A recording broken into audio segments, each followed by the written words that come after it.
ಕರ್ನಾಟಕದ ಕಾಶ್ಮೀರ ಪ್ರವಾಸಿಗರ ಪಾಲಿನ ಸ್ವರ್ಗ. ಕೊಡಗಿನಲ್ಲೂ ಕೂಡ ಪ್ರವಾಸಿಗರ ದಂಡು ದೊಡ್ಡ ಸಂಖ್ಯೆಯಲ್ಲಿ ಹರಿದು ಬಂದಿದೆ. ಹೌದು, ದಕ್ಷಿಣ ಕಾಶ್ಮೀರದಲ್ಲಿ ಪ್ರವಾಸಿಗರು ಹೊಸ ವರ್ಷಾಚರಣೆಯನ್ನು ಮಾಡಿಕೊಳ್ಳೋದಕ್ಕೆ ಮುಂದಾಗಿದ್ದಾರೆ.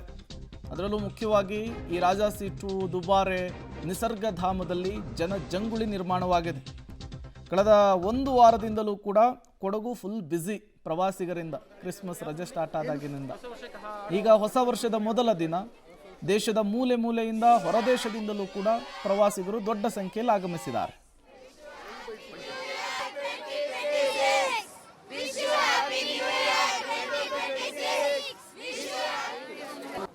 ವರ್ಷದ ಸಂಭ್ರಮ ರಾಜ್ಯಾದ್ಯಂತ ಮುಂದುವರಿದಿದೆ ಅಂತಲೇ ಹೇಳ್ಬೋದು. ಯಾಕಂದ್ರೆ ಕಳೆದ ರಾತ್ರಿ 2025ಕ್ಕೆ ವಿದಾಯ ಹೇಳಿದಂತಹ ಜನರು ಮತ್ತೆ 2026ಕ್ಕೆ ವೆಲ್ಕಮ್ ಕೂಡ ಮಾಡಿದ್ದಾರೆ. ಅದರಂತೆ ಇದೀಗ ಮಂಜಿನ ನಗರಿ ಮಡಿಕೇರಿಯಲ್ಲೂ ಕೂಡ ಬೆಳಿಗ್ಗೆ ಆದರೂ ಕೂಡ ಪ್ರವಾಸಿಗರ ದಂಡು ಯಥೇಚ್ಛವಾಗಿ ಕಂಡು ಬರ್ತಾ ಇದೆ. ನೀವು ಇಲ್ಲಿ ದೃಶ್ಯದಲ್ಲಿ ನೋಡುವುದು ಮಡಿಕೇರಿಯ ರಾಜಾ ಸೀಟ್ ಬಳಿ ನಾವಿದ್ದೇವೆ. ರಾಜಾ ಸೀಟ್ ಬಳಿ ಅಂತೂ ಕಳೆದ ಒಂದು ವಾರದಿಂದನೂ ಜನಸ್ತೋಮ ಪ್ರವಾಹ ರೀತಿ ಬರ್ತಾ ಇದೆ. ಯಾಕಂದ್ರೆ ಲಕ್ಷಾಂತರ ಜನರು ಕೂಡ ಈ ಒಂದು ಪ್ರಕೃತಿ ಮಡಿಲಿನಲ್ಲಿ ಎಂಜಾಯ್ಮೆಂಟ್ ಕೂಡ ಮಾಡ್ತಾ ಇದ್ದಾರೆ.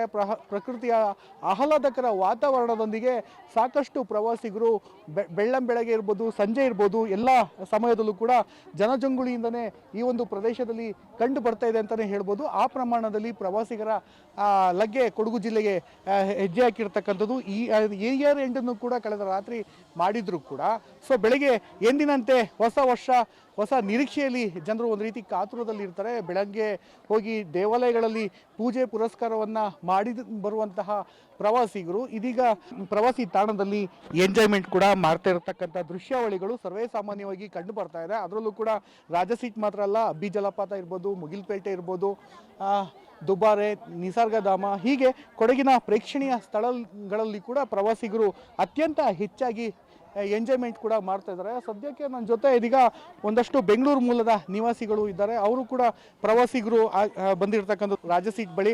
ಅವ್ರನ್ನೇ ಕೇಳೋಣ, ಏನು ಅನಿಸ್ತಿದೆ ಮೇಡಮ್? ವರ್ಷವನ್ನು ಬರಮಾಡ್ಕೊಂಡಿದ್ದೀರಾ, ಏನು ಅನಿಸ್ತಾ ಇದೆ? ಸೊ 31st ಹೊರಟು ಬಂದದ್ದು ನಾವು ಇಲ್ಲಿಗೆ, ಮಡಿಕೇರಿ ಅಂತಂತ ಆಫೀಸ್ ಕಡೆಯಿಂದ ಕೊಲೀಗ್ಸ್ ಎಲ್ಲ ಹೊರಟು ಬಂದಿರೋದು ಇಲ್ಲಿಗೆ. ಅದರಿಂದ ನಮಗೆ ನ್ಯೂ ಇದೆ ಜಾಗ ಅಂತ ಹೇಳ್ಬೋದು. ಬ್ಯಾಂಗ್ಳೂರಿಗೆ ಇಲ್ಲಿಗೆ ವೆದರ್ ಕಂಪೇರ್ ಮಾಡೋದಾಗಿರಲಿ, ಆಮೇಲೆ ಮಾರ್ನಿಂಗ್ ಬಂದು ರೀಚ್ ಆದ್ವಿ. ಅಲ್ಲಿ ಟೆಂಪಲ್ಸಿಗೆಲ್ಲ ಹೋಗಿ ಬಂದದ್ದಾಯಿತು ನಾವು.